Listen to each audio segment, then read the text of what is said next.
Lurking in the vastness of space are planets so strange that even science fiction could not have imagined them. For the first time ever, scientists are discovering alien worlds beyond our solar system, places where ice is hot and rain is made of iron. They are uncharted, unearthly, and unpredictable.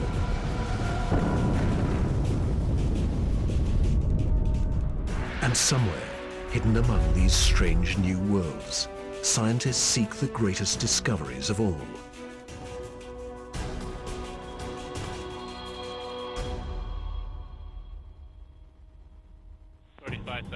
Hydraulics go. Storage tank press closed. Closed. Storage March tank the 6th, 2009. 22 seconds. Later, GN2 pressure go. Go. This Delta II rocket is going through its final pre-flight check. 71.3. Prop 1. Engine start, 1-0, and liftoff. It is the start of an extraordinarily ambitious mission.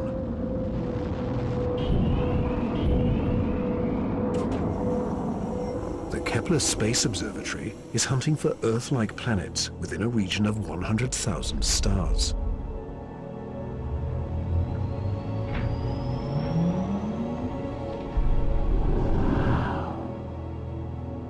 It is the culmination of a journey that began more than a decade ago, with one of the most profound scientific discoveries ever made.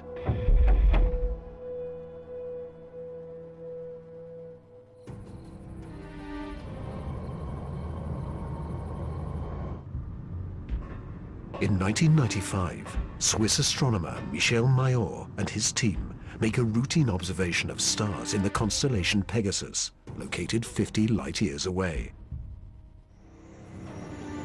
But the instruments show something strange. One star is violently lurching and wobbling. What we discovered, it's one of these stars have a velocity changing with time. What is powerful enough to disturb a star the size of our sun? Mayor offers a radical answer: a planet.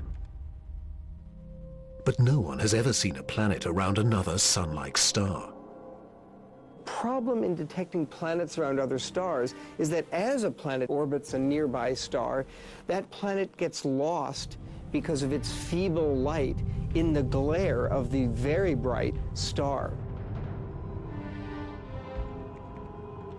In spite of the odds, Mayor relies on his data and is convinced the wobbles are caused by the gravitational pull of an orbiting planet. When I read this claim from Michel Mayor, I was very skeptical. There had been many false claims of the first planet ever discovered around another star, and I thought to myself, oh boy, here we go again.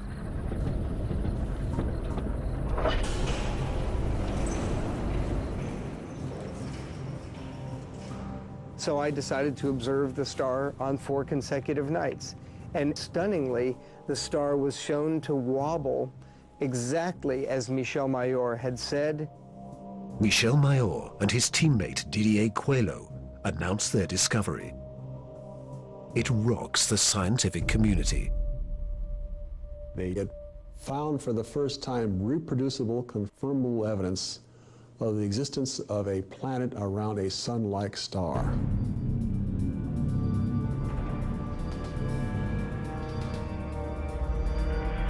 Officially called 51 Pegasi b, the planet is nicknamed Bellerophon in honor of the Greek hero who tamed the winged horse Pegasus.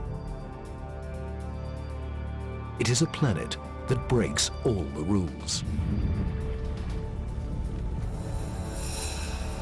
Bellerophon roasts in the blazing starlight at temperatures of roughly 1,800 degrees Fahrenheit, almost 1,000 degrees Celsius.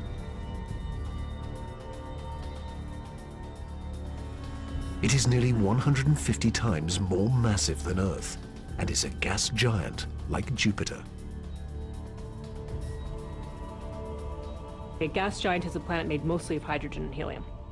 Only the outer layers are gas, but inside, hydrogen and helium is compressed to huge, huge, huge pressures. It doesn't resemble a gas at all.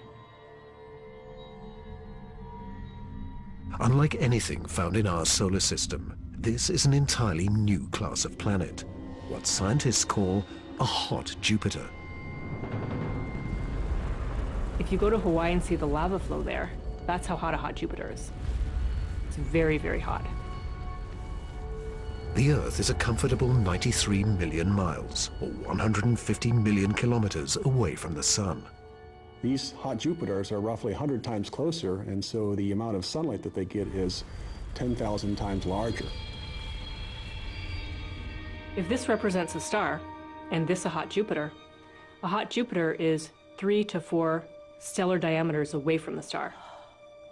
So that would be 1, 2, 3. This is how close a hot Jupiter would be to its star. Hot Jupiters are tidally locked. They present the same face to the star at all times, just like the moon does to Earth. It's going to be permanent daylight on one side and permanent nighttime on the back. If I were stuck on a hot Jupiter, I'd want to be on the back side and hope that some of the heat from the front side facing the star would make its way around the back.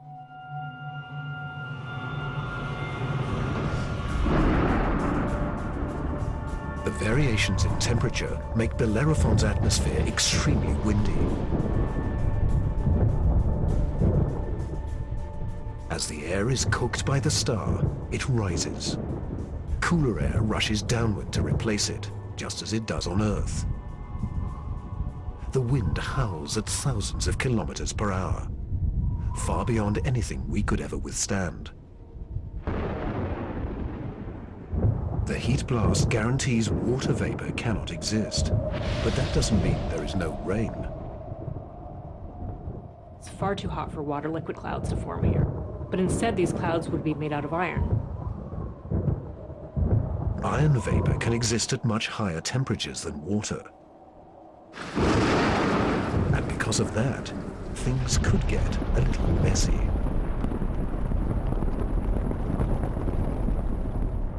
You better have an umbrella that's pretty sturdy, because the iron is going to start coating your umbrella very rapidly and making it extremely heavy and just crush that umbrella.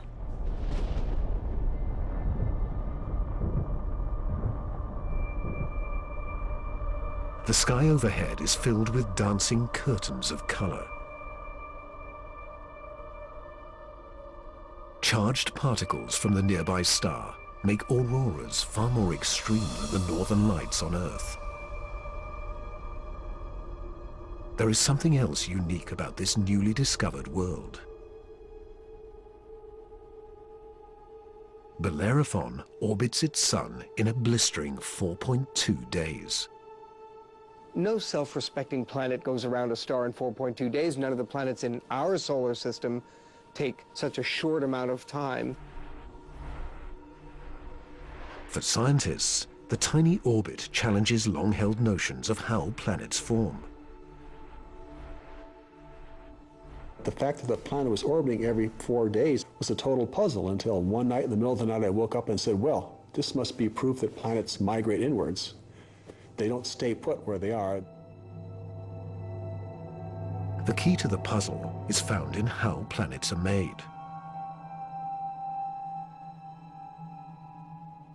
Planets are a byproduct of star formation. When stars form, they have a disk of dust and debris around them, and out of that debris, planets form. Much of what we know comes from the Hubble Space Telescope, as it aims at regions like the Eagle Nebula.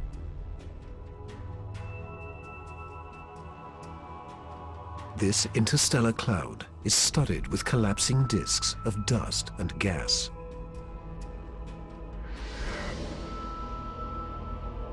A giant clump grows in the center of each disk. Temperatures reach a searing 10 million degrees Celsius. The same nuclear fusion that powers our sun is unleashed.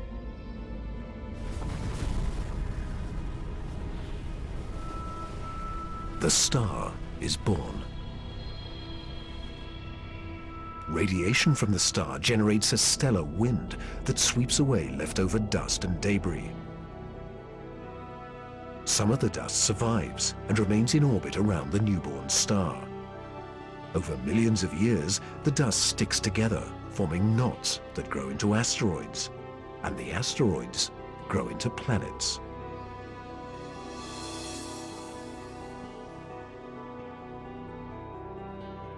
These planets migrate through the disk until they find a stable orbit. This is why Bellerophon is so close to its parent star. But one newly discovered world has found its stable orbit in a place no planet should ever go. 2001. The Hubble Space Telescope is directed to an obscure star some 150 light-years away from Earth, in the constellation of Pegasus. This is the same region where Bellerophon was found 6 years earlier.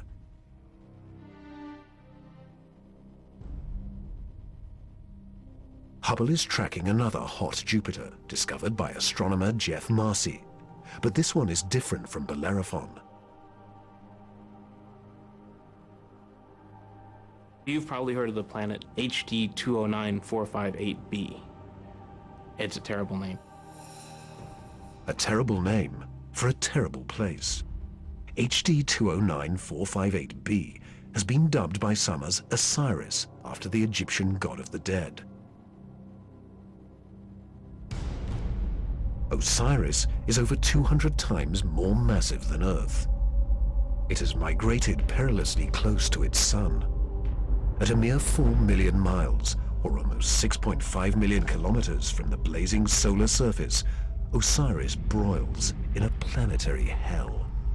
The average daily temperature on Osiris is over 1,000 degrees Celsius.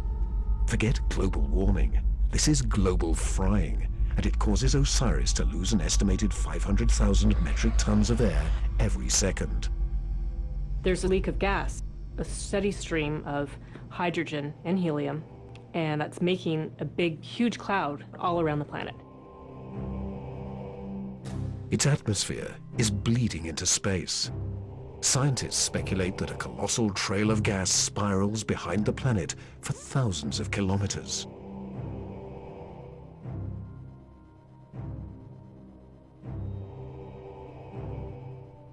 Osiris presents an unprecedented opportunity for astronomers.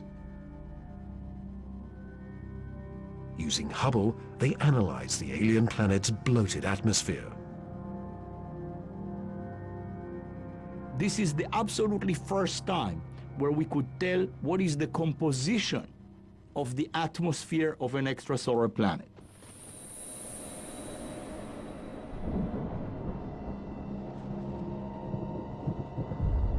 Surprisingly, Hubble detects many of the basic chemicals needed for life. Sodium, carbon, hydrogen, and oxygen. But Osiris is far too hot for life as we know it. There may be other forms of life, however, that thrive on higher temperatures. But there's no solid surface as we know it on a hot Jupiter. So this life would have to be just tiny little microbes floating around on aerosols. And on our own Earth, we have life that floats around in our atmosphere. But that life didn't start there. So life almost certainly would not exist on hot Jupiters. Astronomers have discovered many hot Jupiters since Bellerophon was found in 1995. But conditions on these worlds rule them out as places where the drama of life can unfold.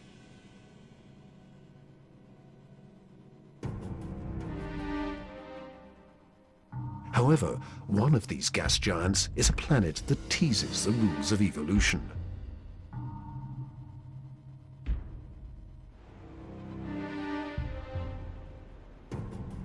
Astronomer Jeff Marcy discovers something shocking about a planet orbiting a star called 16 Cygnus b, located some 70 light-years away in the constellation of Cygnus, the Swan.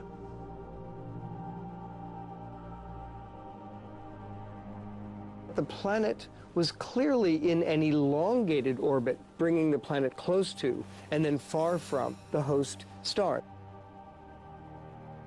And this, of course, defied our expectations based on our own solar system, where all of the planets go around our sun in nearly circular orbits like phonograph grooves in a record.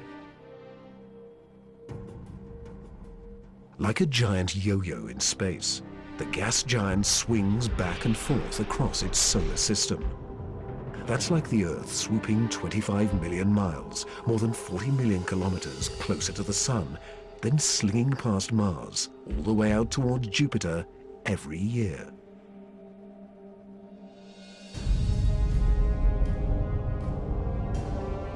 And like all of the gas giants in our solar system, this yo-yo planet probably has an entourage of moons. Marcy speculates that one of these moons could be similar to Earth. And here's where the interesting story begins. Imagine a rocky moon with lakes, oceans, maybe streams and waterfalls on the surface. The moon orbiting its planet, the two of them orbiting the host star. Unlike the airless moon that circles the Earth, this moon is a world with extreme seasons. On Earth, the seasons are caused by the tilt of our planet. Here, they're caused by the elongated orbit.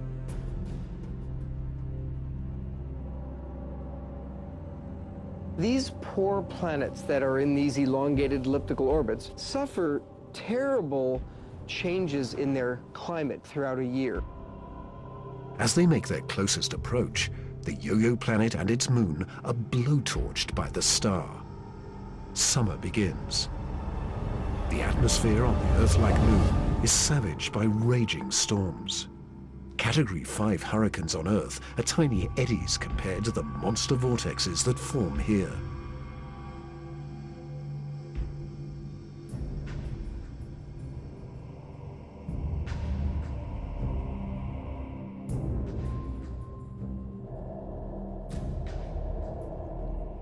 The clouds thicken as the water evaporates.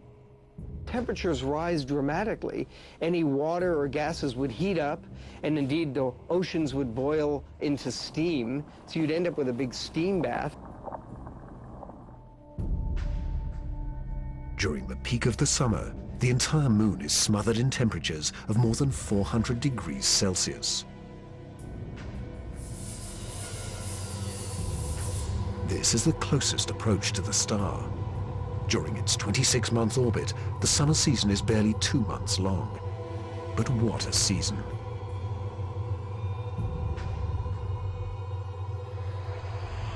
The planet and its moon swing away from the furnace of the star. Temperatures fall to ranges we would find temperate and comfortable.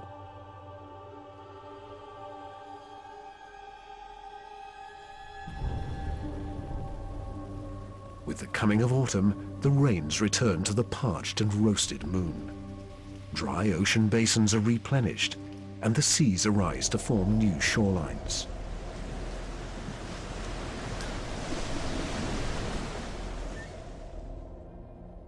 Tranquility prevails as the yo-yo planet and its moon slip into the deep freeze of winter. Now over 200 million miles, more than 320 million kilometers from the star, the daytime sky is dark. Temperatures hover around minus 160 degrees Celsius. The oceans freeze, and the polar ice caps expand across the moon's surface into a globe-girdling sheet of ice many kilometers thick. Winters are long, lasting 17 months.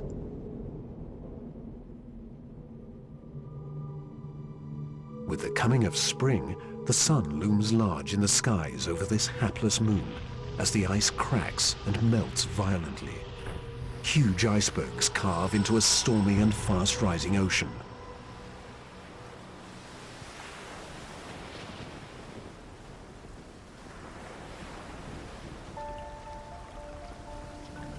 For 2 preciously short periods, during the spring thaw and the autumn rains, the climate on this Earth-like moon is balmy and comfortable.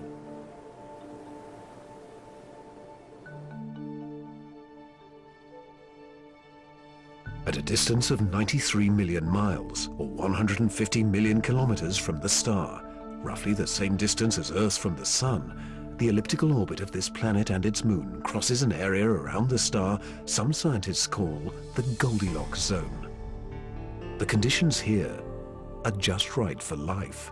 If you're too close to the star, then it's too hot. If you're too far away, then it's going to be too cold and everything's going to be icy. But then if you're right in the middle, it's just right. Every star has a Goldilocks zone. Where that zone is depends on the size and temperature of the star. In our solar system, Venus marks the inner boundary and Mars the outer boundary. Earth and its abundance of life is right in the middle.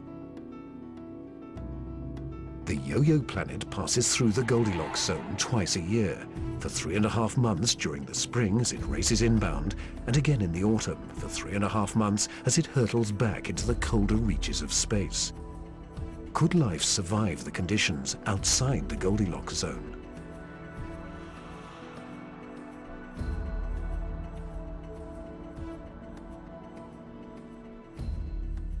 There could be life forms that are smart enough to hibernate, as do animals on the Earth during the winter season. If this sounds fantastic, I offer you the tidal zones on the Earth. On the tidal zones, life proliferates, of course, near the seashore, and they do so despite tides. The water coming in, covering many of the life forms, the water going out at low tide, and yet those species survive perfectly well. The strange cycle of the Yo-Yo planet's orbit creates fleeting conditions suitable for life, but also for death.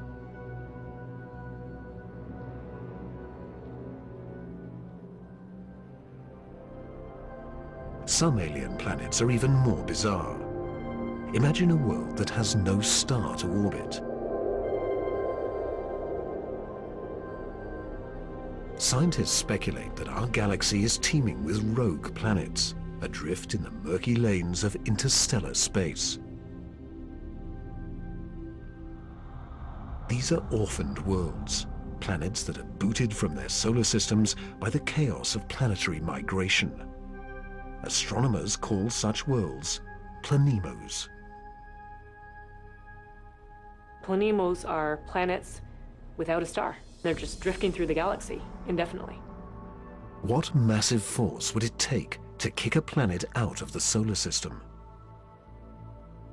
When a young star forms with a contingent of planets around it, many of those planets gravitationally interact with each other.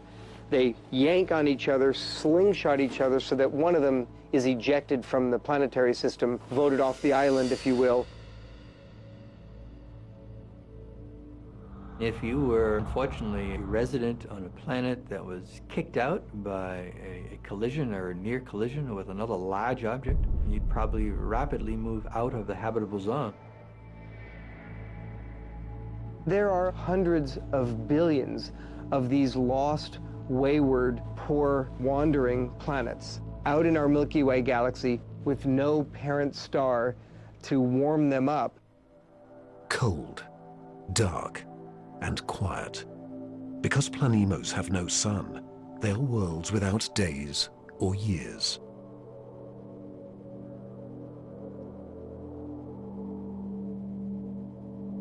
They keep vigil through an eternal night.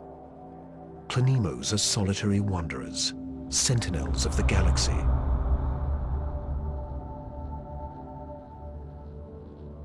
But just because it's out there drifting in space doesn't mean a planemo is dead. If the planemo is a rocky world, it could well have life on it. A small rocky planemo without an atmosphere will slumber in extreme cold, far colder than the coldest winter's day at our own South Pole.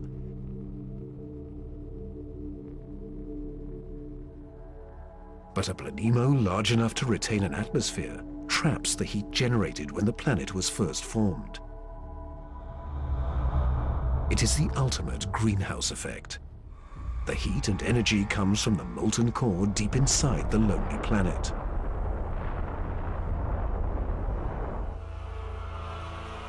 If the Planemo is a gas giant like Jupiter, it may have a system of moons.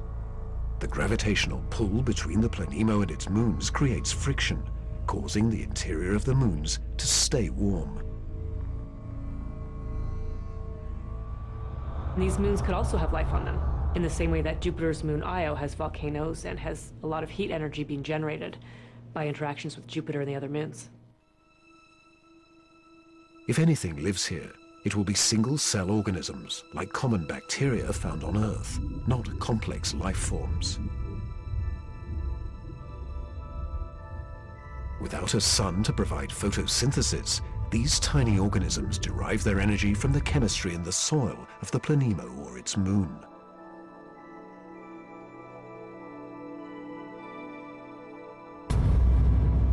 Similar conditions do exist on Earth.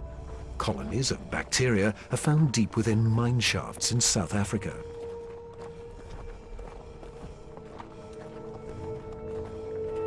They have no access to oxygen or light and survive entirely on the chemicals they make from the surrounding dirt. Their metabolisms are extremely slow, and they reproduce only once every 1,000 years. If life dwells on a sunless Planemo, it could be organisms like these, marooned when their planet was young.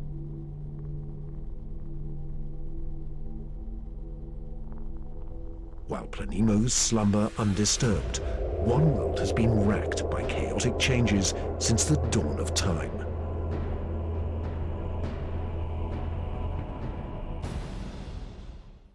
In 2003.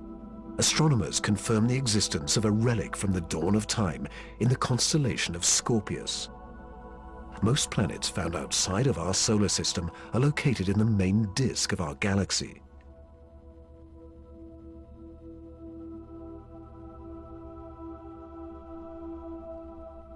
But this world is perched high above the plane of the Milky Way in a cluster of nearly 10,000 primordial stars.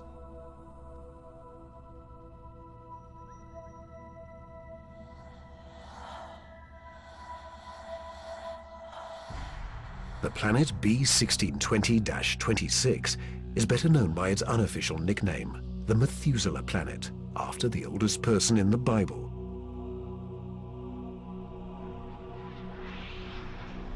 The reason this has been known as the Methuselah planet is because that cluster is about 12 billion years old or so. Earth is a planetary teenager compared to old Methuselah.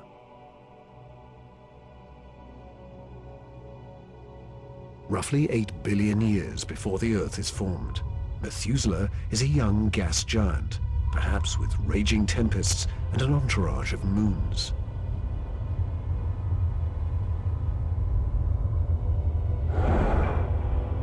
Eons pass, and the winds and the storms abate, leaving behind a peaceful world.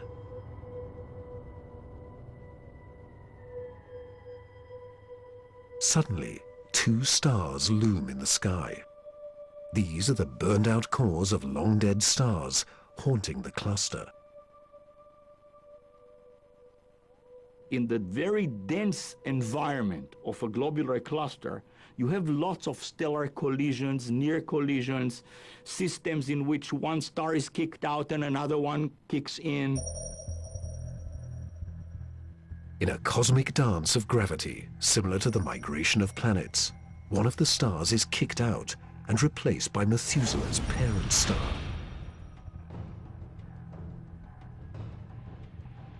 Methuselah is now a planet with 2 suns. Every day has 2 dawns and 2 sunsets. Every cloud and every object casts 2 shadows. Over time, the original parent star begins to expand, a sign that the star is dying. It swells until it becomes a giant red star and spills onto the neutron star.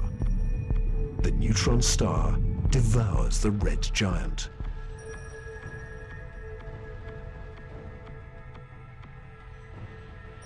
Today, Methuselah is a world imprisoned by the skeletons of 2 dead stars.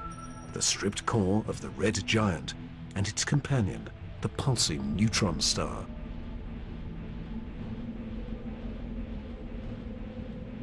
Methuselah is a survivor.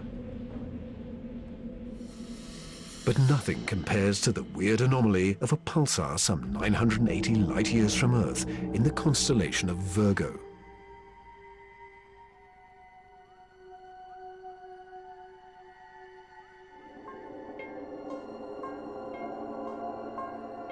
From afar, a pulsar looks like a blinking light, but up close, pulsars machine gun their surroundings with deadly radiation. They are no place for planets. Yet something interferes with the precision of this pulsar. One explanation is that the anomaly is caused by a planet. But many astronomers are skeptical that planets orbiting a pulsar can exist.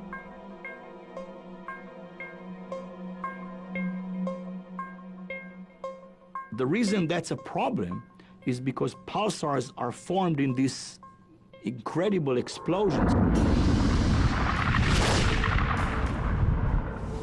When a red giant star explodes, a titanic fireball known as a supernova unleashes as much energy in 1 minute as our sun generates in a lifetime.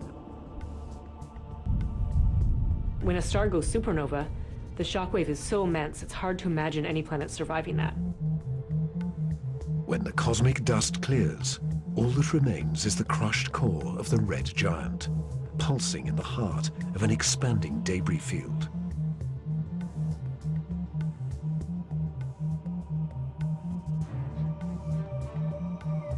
Matter blasted from the colossal explosion falls back to the pulsar and forms a disk.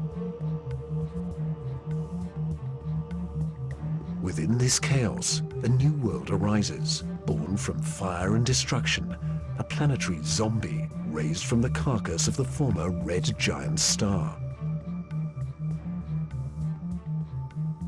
It's amazing that planets could form in that environment. A planet orbiting a pulsar will give you the feeling of being in a disco bar with a very strong strobe light, which is the pulsar.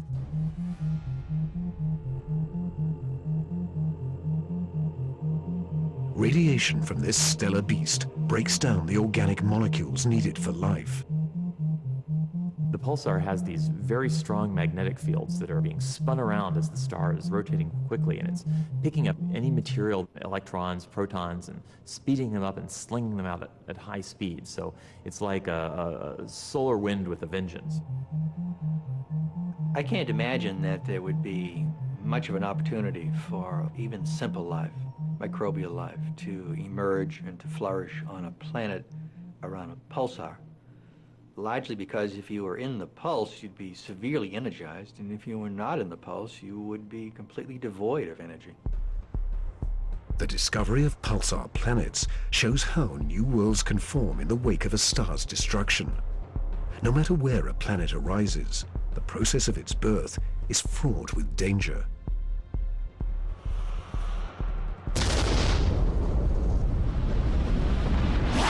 Sometimes the violence is so great, the end of the world comes before the beginning. 2007, astronomers using the giant Gemini North Telescope make a strange discovery in the Pleiades cluster, some 400 light-years from Earth. A star known only by its catalog number HD 23514 is surrounded by a giant donut-shaped cloud of dust and gas. The star in the middle of the donut shape is about 100 million years old, a cosmic toddler in astronomical terms. Our sun is 45 times older. The conditions are perfect for planets to form. But spectral analysis finds something strange. The dust is utterly pulverized.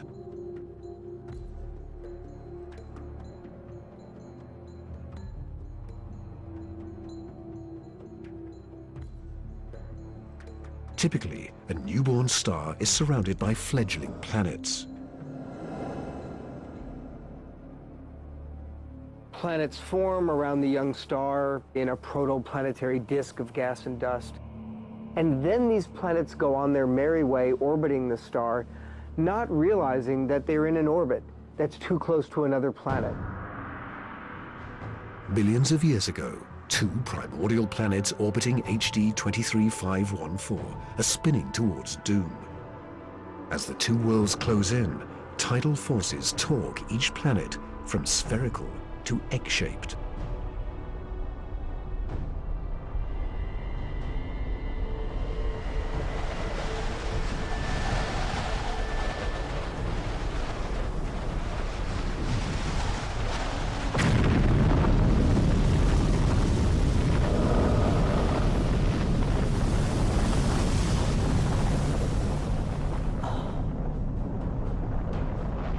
Two worlds are annihilated, creating the dust and debris seen around star HD 23514.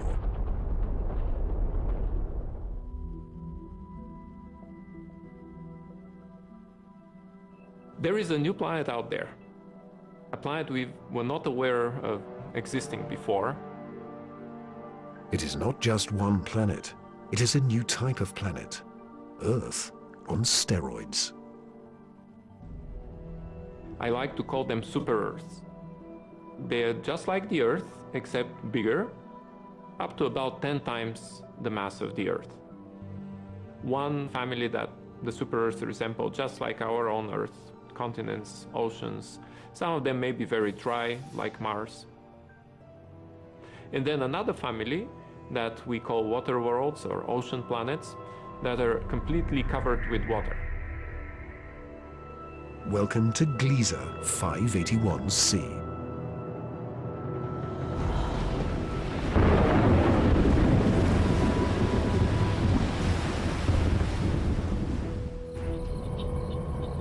This planet was found by Michel Mayor, and it orbits with two other planets around a very small star. It is only 20 light years away in the constellation of Libra, and is one of the smallest terrestrial planets found beyond our solar system. But that doesn't mean Gliese 581c is small. It's still a super-Earth with 5 times the mass of our home planet. And it is the possibility of finding liquid water that gets scientists excited.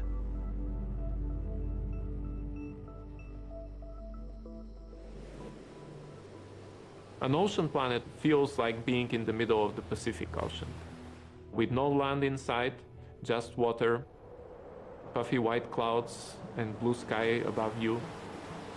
The winds on the ocean world are going to be similar to that of the Earth, so it will be a very good place to sail. The weather's absolutely perfect. Every day you get a clear blue sky, and the sun just stays in the same place. Now, how's that for weather prediction?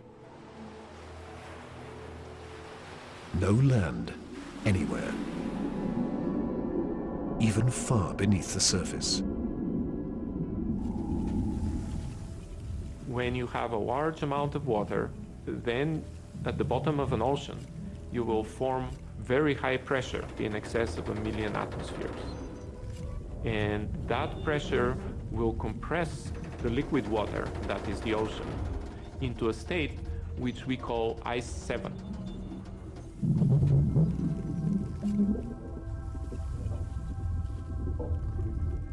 No, it's not like ice in your refrigerator. The molecules of water that are in the ice in your refrigerator are kind of all jumbled up. But if you form ice under very high pressure, then the water molecules can become ordered, they can become aligned.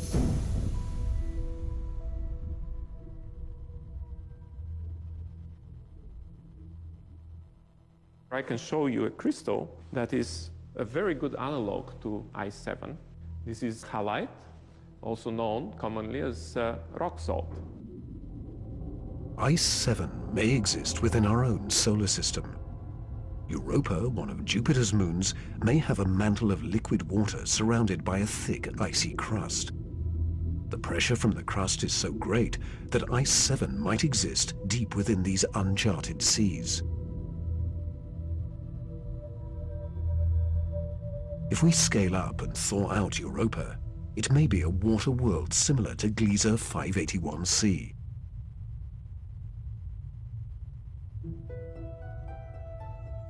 one could imagine that life could emerge on a water world. After all, water is essential to life on Earth. Everywhere on Earth where there is water, there is life. You cannot find a sterile drop of water on Earth unless you put it in the microwave yourself. On this water world, there could be bacteria or any kind of life in the ocean itself.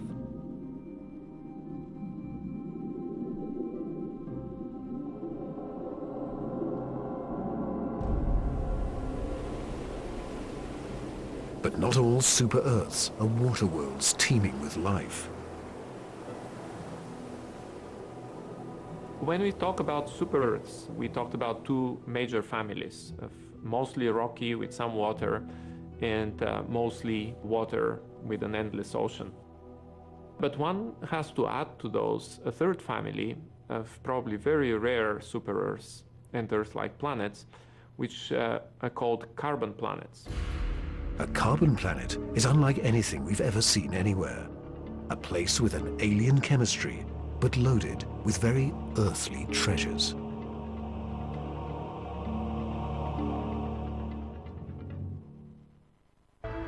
Throughout our galaxy, there are planets which are barren and poor and inhospitable. But science is on the trail of a new type of planet, an entire world of treasure. In our own solar system, in our sun and in all the stars nearby, there's always more oxygen than carbon. But if we think of a place in the universe where there's more carbon than oxygen, then planet formation is very different. Spectral analysis shows carbon to be far more plentiful 26,000 light-years away, near the center of our galaxy. Planets that form here may contain a rich abundance of carbon.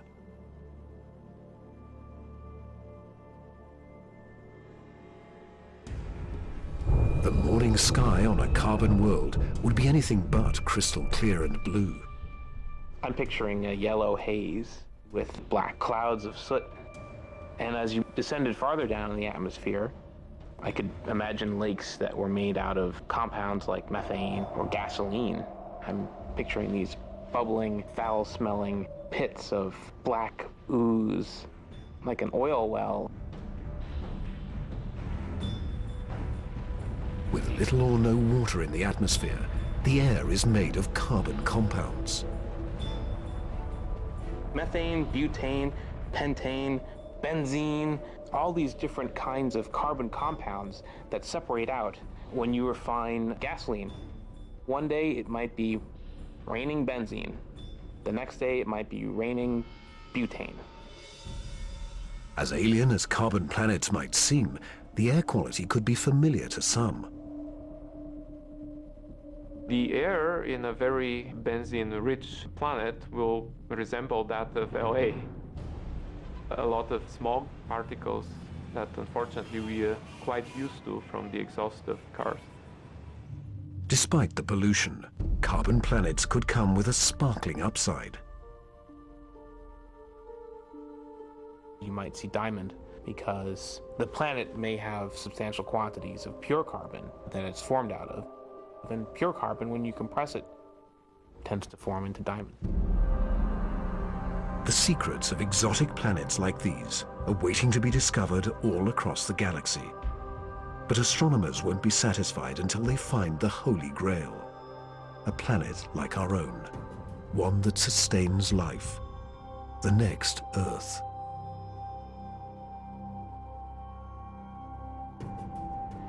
People always ask me, do I think we're going to find another planet like Earth? And I answer, absolutely. Every star is likely to have planets roughly the same size as our Earth. We think that essentially every star has several Earth mass or super Earth mass planets.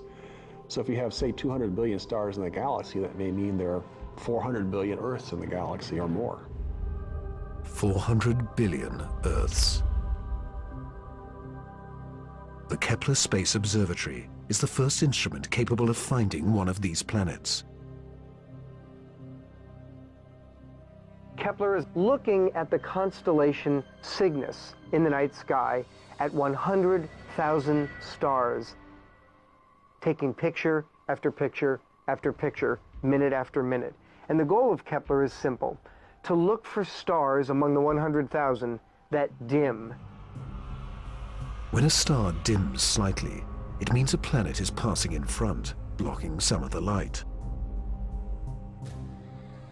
How long the star dims and how much light gets blocked will tell scientists about the size of the planet and the distance from its sun. A good analogy for this is looking for the dip in the light that you would see from a searchlight if a small moth flew across the searchlight. And so it's a really tiny dip in the light as the planet transits. It is a very powerful technique because it allows you to discover planets that are even smaller than the size of the Earth, around stars similar to the Sun. It is a technique that is changing the course of science. We think we may be able to find a planet that is habitable in the next few years. Scientists estimate that the Kepler mission will find a minimum of 50 alien Earths. One of the big questions that anybody looking for life beyond the Earth is facing today is, what if we don't recognize life even though we discover it? Conditions on an alien Earth may cause life to evolve differently. My hope is that we'll see some sign that will make our hairs stand up on the back of our necks. Whatever that sign is, it will be the first chapter of the greatest scientific story ever told.